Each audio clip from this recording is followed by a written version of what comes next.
Hello, నా పేరు doctor Rajasekhar పప్పు, joint replacement surgeon from onus robotic hospitals, Champapet, Hyderabad. ఈరోజు మనం ఇంప్లాంట్ ఫెయిల్యూర్ అంటే తెలుసుకుందాం. మనం మామూలుగా ఎప్పుడైనా ఆర్థోపెడిక్ ఆపరేషన్స్ చేసినప్పుడు ఫ్రాక్చర్ ఫిక్స్ చేయడానికి లోపల ప్లేట్ కానీ, నెయిల్ కానీ, స్క్రూస్ కానీ, వైర్స్ కానీ పెడుతూ ఉంటాం అన్నమాట.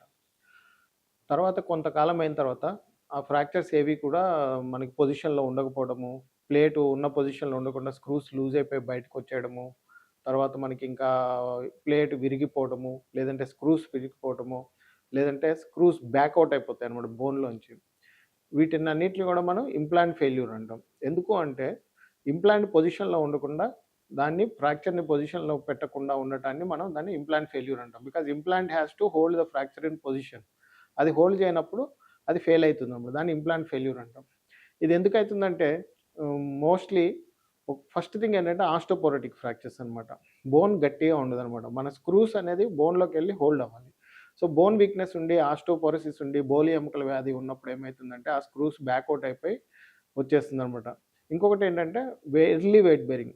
ఎప్పుడైనా మీకు మీ డాక్టర్ గారు కానీ, లేదంటే మీరు కూడా సొంతగా డాక్టర్ అడ్వైజ్ లేకుండానే మీరు ఫ్రాక్చర్ అతకకుండానే, లేదంటే ఆపరేషన్ చేయగానే వెంటనే నాకు అంతా బాగానే ఉంది, నాకు నొప్పి లేదు అనే స్థితి వచ్చేస్తుంది. ఒక 10-15 రోజులు ఆపరేషన్ అయిన తర్వాత మీకు పెయిన్ అవన్నీ తగ్గిపోతున్నాయి ఆపరేషన్ అయిన తర్వాత.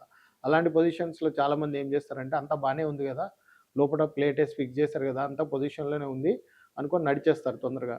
నడిచినప్పుడు ఏమవుతుందంటే ఆ స్క్రూస్ హోల్డ్ చేయవు. అప్పుడు స్క్రూస్ విరిగిపోవటము, ప్లేట్ విరిగిపోవటము, లేదంటే స్క్రూస్ ప్లేట్ అన్ని పొజిషన్లోనే ఉంటాయి, బట్ ప్లేటు వంగిపోతుంది అనమాట. అలాంటి పరిస్థితులు ఏమవుతుంది, కాలు వంకర అయిపోవడము, కాలు పొట్టిగా అయిపోవడం అవుతుంది అనమాట.